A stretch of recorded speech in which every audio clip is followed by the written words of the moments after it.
Welcome to Kannan info Tamil. நம்ம இன்னைக்கு என்ன டாபிக் பார்க்க போறோம் அப்படின்னா, அந்த சில வருடங்களா இந்தியா தொடர்ந்து மிசைல் சோதனைகளை நடத்தி வந்துகிட்டு இருக்காங்க.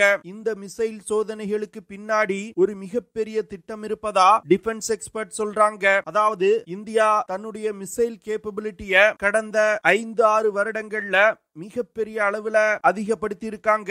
இந்தியா எதற்காக தொடர்ந்து தன்னுடைய மிசைல் கேப்பபிலிட்டிய அதிவேகமா அதிகப்படுத்தி வந்துகிட்டு இருக்காங்க? இந்தியா நடத்தி வரும் மிசைல் சோதனைகளுக்கு பின்னாடி இருக்கக்கூடிய திட்டம் என்ன? இந்தியாவின் மிசைல் சோதனைகள் தெற்காசியாவோட பவர் பேலன்ஸை எப்படி மாற்றி அமைக்கும்? இந்தியா வரும் காலத்துல என்ன மாதிரியான மிசைல்களை சோதிக்க இருக்காங்க அப்படிங்கிறது குறித்து நம்ம டீடைலா இந்த வீடியோல பார்க்கலாம். இந்தியா தன்னுடைய டிஃபென்ஸ் கேப்பபிலிட்டி மற்றும் தன்னுடைய ராணுவத்துல பயன்பாட்டுல உள்ள மிசைல்களோட வலிமையை அதிகப்படுத்துவதற்கு தொடர்ந்து மிசைல் சோதனைகளை நடத்தி வந்துகிட்டு இருக்காங்க. வரும் காலத்திலையும் இந்தியா இது போன்ற மிசைல் சோதனைகளை அதிக அளவுல நடத்துவதற்கு வாய்ப்பு இருக்கு. சமீப காலங்கள்ல இந்தியா பல்வேறு விதமான மிசைல் டெக்னாலஜிகளை சோதிச்சு வந்துகிட்டு இருக்காங்க. குறிப்பா சொல்லணும்னா சமீபத்துல ஹைப்பர்சானிக் மிசைல வெற்றிகரமா சோதனை செஞ்சிருக்காங்க. இந்த ஹைப்பர்சானிக் மிசைல் சோதனைக்கு முன்னாடி MIRV அப்படிங்கிற மல்டிபிள் இண்டிபெண்டன்ட்லி டார்கெட்டபிள் ரீஎன்ட்ரி வெஹிக்கிள வெற்றிகரமா சோதனை செஞ்சிருக்காங்க. இந்தியா தொடர்ந்து இது போன்ற அதிநவீன மிசைல் டெக்னாலஜிகளை சோதிப்பது சீனா மற்றும் பாகிஸ்தானுக்கு வரும் காலத்துல மிகப்பெரிய அச்சுறுத்தலா இருக்கும் அப்படின்னு டிஃபென்ஸ் எக்ஸ்பர்ட் சொல்றாங்க. சமீபத்துல ஹைப்பர்சானிக் மிசைல் டெக்னாலஜில ஒரு மிகப்பெரிய சாதனையை இந்தியா பண்ணிருக்காங்க. அதாவது ஒரு லாங் ரேஞ்ச் ஹைப்பர்சானிக் மிசைல நவம்பர் 17 வெற்றிகரமா சோதனை செஞ்சாங்க. இதன் மூலமா ஹைப்பர்சானிக் மிசைல வெற்றிகரமா சோதித்த வெகு சில நாடுகள் அடங்கிய பட்டியல்ல இந்தியாவும் இடம் பிடிச்சாங்க. இந்தியா சோதித்த ஹைப்பர்சானிக் மிசைல்னால 1500 முதல் 2000 கிலோமீட்டர் தூரத்துல உள்ள இலக்குகளை மிக துல்லியமா தாக்க முடியும். அது மட்டும் இல்லாம இந்த மிசைல்கள் ஹைலி மனூரிங் திறன் கொண்டது.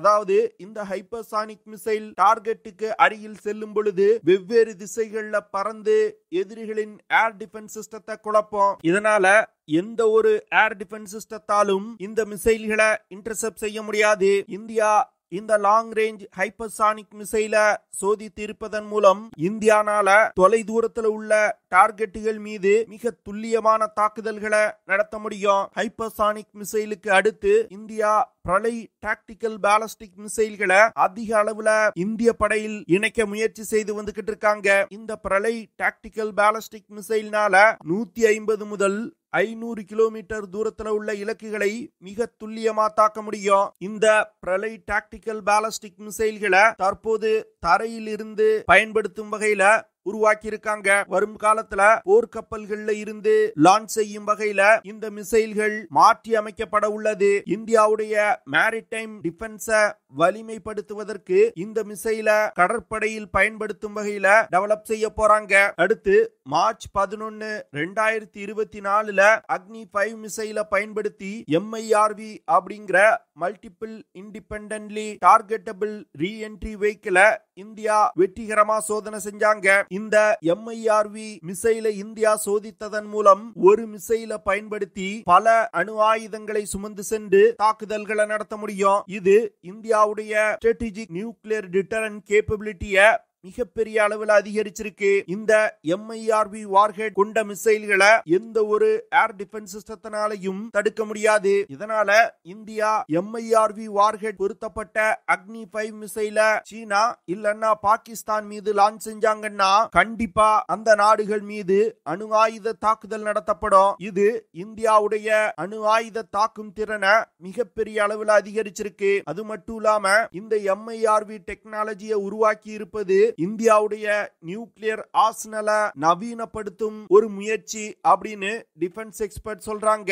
MIRV வார்ஹெட் தொழில்நுட்பத்தை இந்தியா டெவலப் செஞ்சிருப்பதனால இந்தியாவுடைய செகண்ட் ஸ்ட்ரைக் நியூக்ளியர் கேப்பபிலிட்டி மிகப்பெரிய அளவில் அதிகரிச்சிருக்கு. இந்த MIRV வார்ஹெட்ல ஒரே நேரத்துல 3 முதல் 6 அணு ஆயுதங்களை சுமந்து சென்று தாக்குதல்களை நடத்த முடியும். இதுல குறிப்பிடத்தக்க விஷயம் என்னன்னா, MIRV வார்ஹெட் தொழில்நுட்பம் இணைக்கப்பட்ட அக்னி மிசைல லான்ச் செஞ்சிட்டோம்னா மிசைல் குறிப்பிட்ட தூரம் வரைக்கும் டிராவல் செய்யும். அதற்கு பிறகு மிசைல்ல இருக்கக்கூடிய MIRV வார்ஹெட்ல இருந்து ஒவ்வொரு அணு ஆயுதமா பிரிய ஆரம்பிக்கும். அப்படி பிரிந்து வெவ்வேறு திசைகள்ல வெவ்வேறு தூரத்துல உள்ள இலக்குகள் மீது ஒரே நேரத்துல தாக்குதல் நடத்தும். இதனால எதிரிகளுக்கு ஒரு மிசைலை பயன்படுத்தி பலமான சேதத்தை ஏற்படுத்த முடியும். இந்த MIRV தொழில்நுட்பத்தை இந்தியா டெவலப் செய்திருப்பதன் மூலம் அணு ஆயுத தாக்குதல் நடத்துவதற்கு நிறைய மிசைல்களை தயாரிக்க தேவையில்லை. ஒரே மிசைல்ல நிறைய அணு ஆயுதங்களை இணைத்து இந்தியாவால தாக்குதல் நடத்த முடியும். இதனால அணு ஆயுத மிசைல்களை உருவாக்க ஆகும் செலவும் இந்தியாவுக்கு கம்மியாகும். இந்த MIRV வார்ஹெட் பொருத்தப்பட்ட மிசைல்கள்னால அதிநவீன மிசைல் டிஃபென்ஸ் சிஸ்டத்தையும் முறியடித்து தாக்குதல்களை நடத்த முடியும். இது இந்தியாவுடைய செகண்ட் ஸ்ட்ரைக் கேப்பபிலிட்டிய மிகப்பெரிய அளவுல அதிகரிக்கும் அப்படின்னு டிஃபென்ஸ் எக்ஸ்பர்ட் சொல்றாங்க.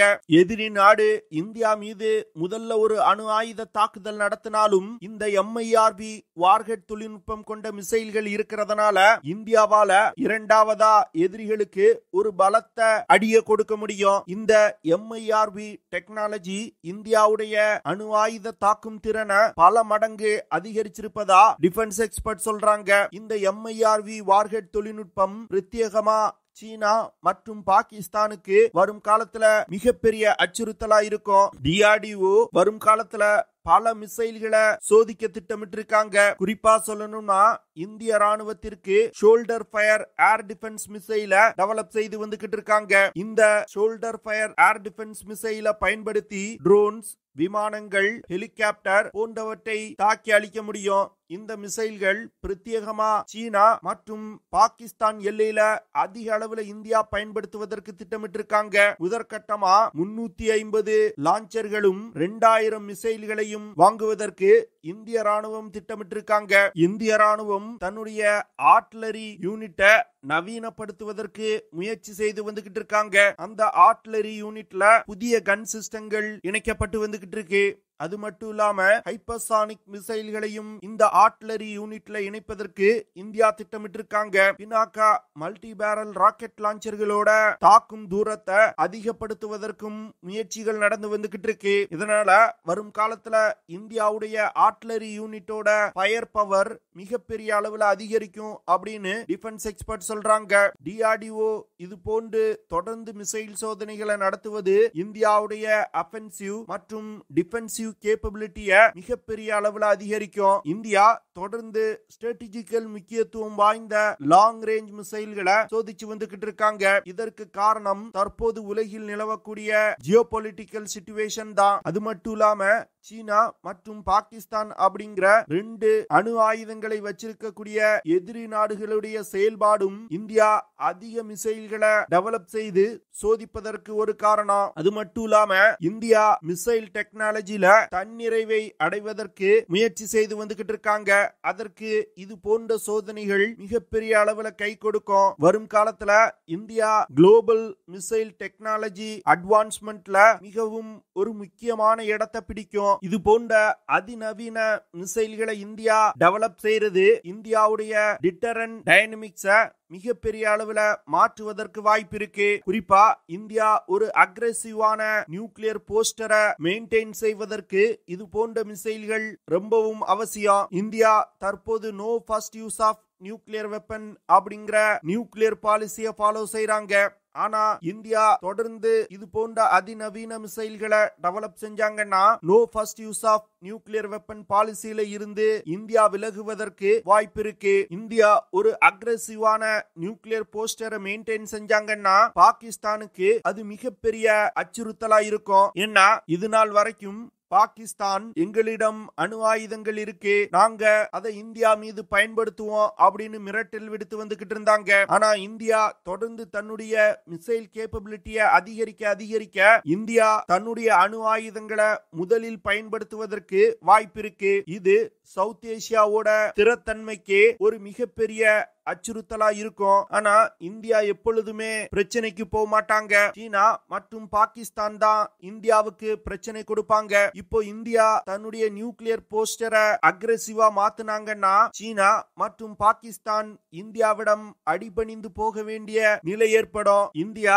அதிக அளவுல ஆர்டிபிஷியல் இன்டெலிஜென்ஸ் மற்றும் அட்வான்ஸ் சர்வேலன்ஸ் டெக்னாலஜியை தங்கள் படையில் இணைச்சு வந்துகிட்டு இருக்காங்க. இதனால பாகிஸ்தானை விட இந்திய ராணுவத்திற்கு ஒரு டெக்னிக்கல் சுப்பீரியாரிட்டி கிடைக்கும். இதனால பாகிஸ்தான் ராணுவத்திடம் இந்திய ராணுவம் வரும் காலத்துல அக்ரெசிவா நடந்து கொள்வதற்கு வாய்ப்பு இருக்கு. இந்தியா தொடர்ந்து தன்னுடைய மிசைல் கேப்பபிலிட்டியை அதிகரிக்க எதிரி நாடுகளிடமிருந்து பிரச்சனைகளும் வருவதற்கு வாய்ப்பு இருக்கு. அதே வேளையில இந்த பிராந்தியத்துல நெட் செக்யூரிட்டி ப்ரொவைடர் அப்படிங்கிற அந்தஸ்து இந்தியாவுக்கு கிடைக்கும். இதனால பல நாடுகள் இந்தியாவுடன் ராணுவ ரீதியிலான ஒப்பந்தங்களை கையெழுத்திடுவதற்கு வாய்ப்பு இருக்கு. அது மட்டும் இல்லாம இந்தியாவுடைய மிசைல் டெக்னாலஜி அதிகரிக்க பாகிஸ்தான இந்த பிராந்தியத்துல மற்ற நாடுகளிடமிருந்து தனிமைப்படுத்தும். இந்தியா தன்னுடைய மிசைல் டெக்னாலஜியை அதிகரிக்க வல்லரசு நாடுகளிடமிருந்து இந்தியாவுக்கு பிரச்சனை வருவதற்கு வாய்ப்பு இருக்கு. குறிப்பா அமெரிக்கா இந்தியாவுடைய மிசைல் சோதனைகளுக்கு இந்தியா மீது பொலிட்டிக்கலா அழுத்தம் கொடுப்பதற்கு வாய்ப்பு இருக்கு. ஓகே ஃப்ரெண்ட்ஸ், நம்ம வீடியோவோட நிறைவு பகுதிக்கு வந்துட்டோம். இதெல்லாம் தான் நான் உங்ககிட்ட ஷேர் பண்ணணும் அப்படின்னு நினைச்ச விஷயங்கள். ஐ ஹோப் நான் ஷேர் பண்ண விஷயங்கள் உங்களுக்கு பிடிச்சிருக்கும்னு நினைக்கிறேன். அப்படி பிடிச்சிருந்துச்சுன்னா ஷேர் பண்ணுங்க, லைக் பண்ணுங்க, கமெண்ட் பண்ணுங்க. மறக்காம நம்ம சேனலுக்கு சப்ஸ்கிரைப் பண்ணுங்க. See you in the next video. Jai Hind.